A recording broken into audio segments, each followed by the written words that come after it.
welcome to day 3 of Week of Respect. I should really just do this because this is like day 6, which we don't have day 6, but day 3 of Week of Respect. I hope today you are all teaming up against bullying, and even though it's a virtual day, I hope you're wearing your cool sports gear and jerseys and hats and things like that to show that you are teaming up against bullying. So, in the past couple of days, on Monday we talked about what bullying is, what it looks like, how it's different from teasing or a conflict with a friend. Yesterday we got to read our story Mixed and talk about bullying of a really significant kind when people are being bullied because of the color of their skin, and that's called racism. And we talked about how all those little dots in our story Mixed, they at first were separating themselves from each other. They weren't going near dots of other colors. And then by the end, they mixed together and had this beautiful, colorful city. So today, I want to talk to you about ways that we can team up against bullying, just like your sports gear is showing. Though I have to say, I'm recording this on Tuesday, so I'm just in a yellow shirt. Sorry, but go sports! So we're teaming up against bullying, and we're talking about ways that we can stand up against it. And when we talk about standing up against bullying, you might hear a word that sounds similar to stand up, and that is being an upstander. So when we talk about being an upstander, and I hope my 4th graders, my 3rd graders, maybe even my 2nd graders are nodding their heads going, oh yeah, I know what an upstander is for sure, Mrs. Heffler.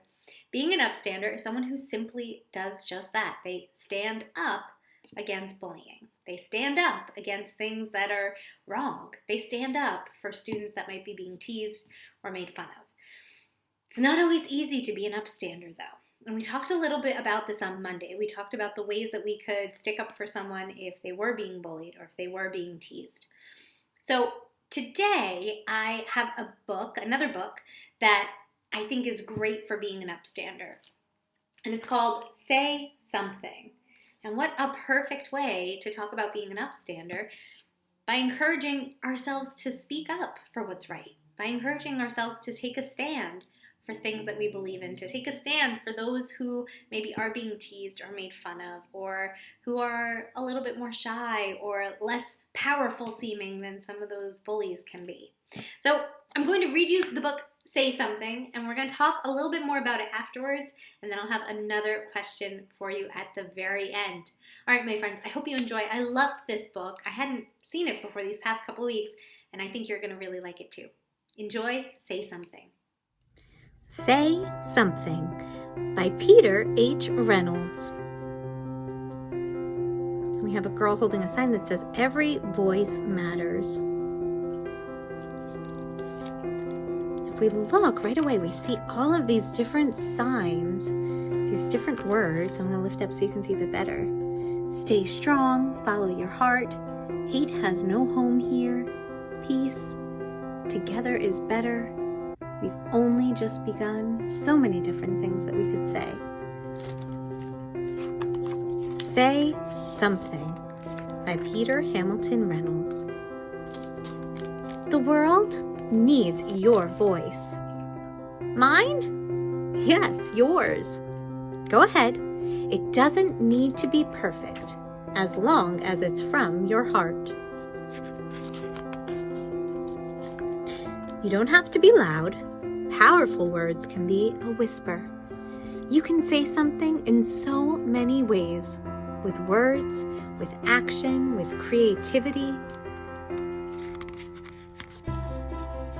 If you see someone lonely, say something by just being there for them. If you see an empty canvas, say something with your brush. If you see an empty lot, say something by planting a seed and watching it bloom. If you see someone being hurt, say something by being brave. Hey, stop!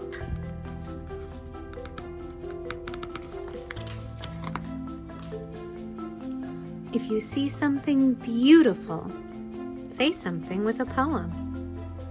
He's writing painted meadow splashed with rainbows.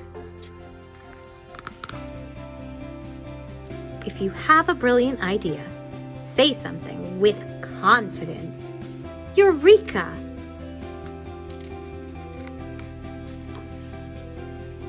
If you want to show the world who you are, say something with style. Ta-da! If you are angry, say something to help people understand. You made me feel invisible. That really hurt. I'm really sorry. If you see an injustice, say something peacefully. Inspire others to do the same. We're going to talk about that word injustice in just a few minutes. And his sign says, no more hurting people, peace.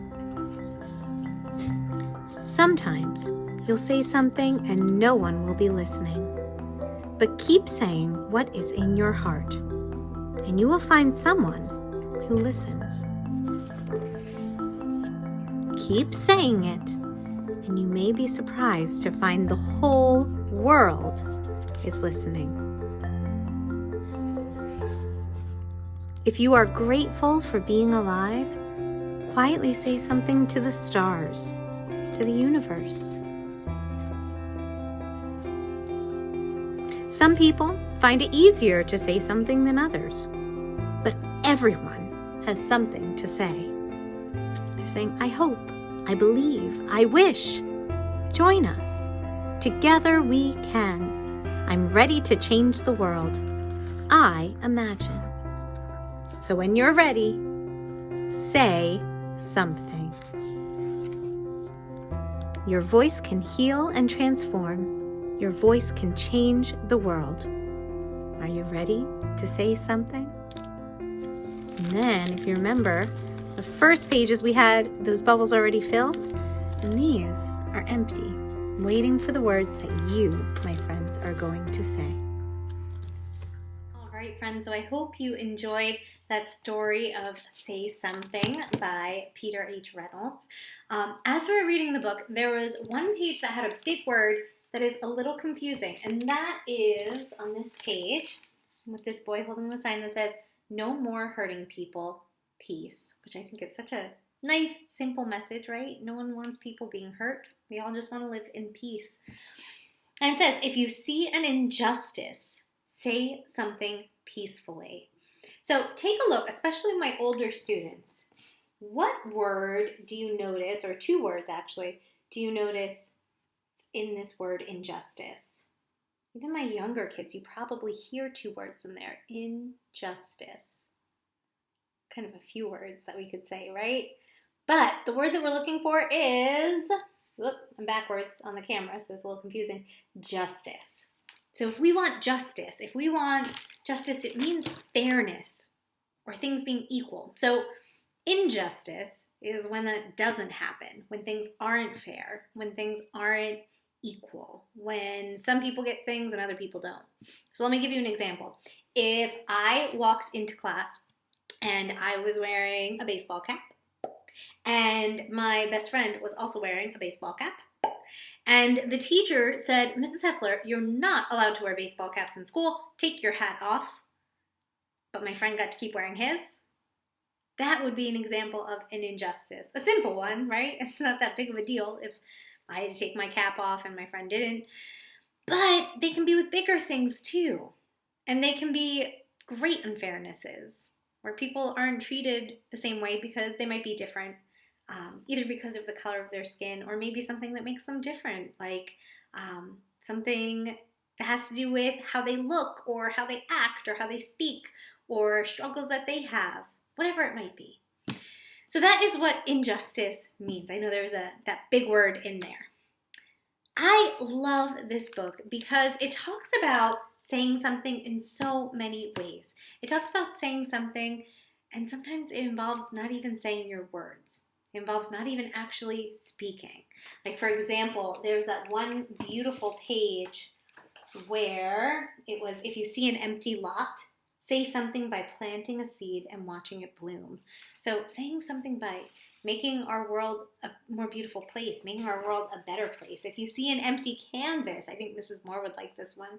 If you see an empty canvas, say something with your brush, talking about all the ways that we can express ourselves, that we can speak for what we believe in by being artistic, being creative, making things, creating things, doing experiments. I know there was the one scientist, and she was coming up with some exciting things.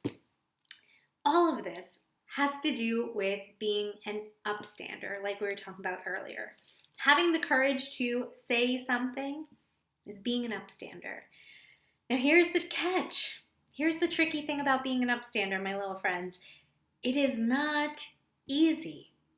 It's not easy to always do the right thing. It's not easy to always stick up for someone else if they're being teased or picked on or bullied. It can be really hard. So for today's conversation, here's what I want you to do. We used Monday to talk about what we would say if we saw someone being bullied, right? What we would do if we saw that happening, that injustice happening. Today, I want you as a class to talk about why it would be tough to stand up for someone. What about it would be scary? What about it would be hard? What would your fears be if you had to do it? Because the more we think about it and the more we are able to plan, right, the better we're going to be able to stand up for what's right. The better we're going to be able to stand up for our friends if they're being made fun of or teased or someone's being mean to them.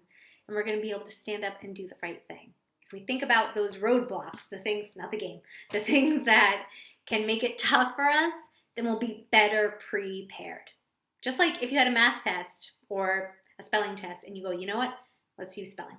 You know what? I always get this word wrong. I never spell it right. I always make a mistake on it. You're going to practice that word over and over again because you know that it might be the thing that makes you lose points on your test. Same thing with being an upstander. If we know what's going to be really tough about being an upstander, we can better prepare ourselves for when we have to stand up for what's right. So, my little upstanders, go have a conversation as a class. Talk about why it'd be tough to be an upstander and the ways that you're going to work to overcome those fears so you can do what's right, because I know you all can. I'm going to see you tomorrow for day 4 of Week of Respect. Can't believe how fast this is going. Tomorrow is Be Uniquely You.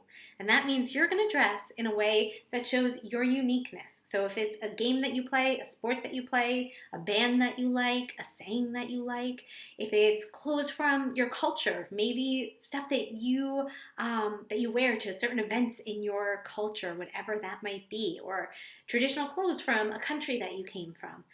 Anything.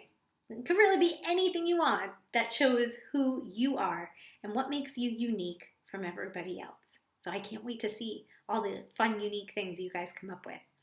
Have a great day. Go have that conversation. I'll see you tomorrow, friends.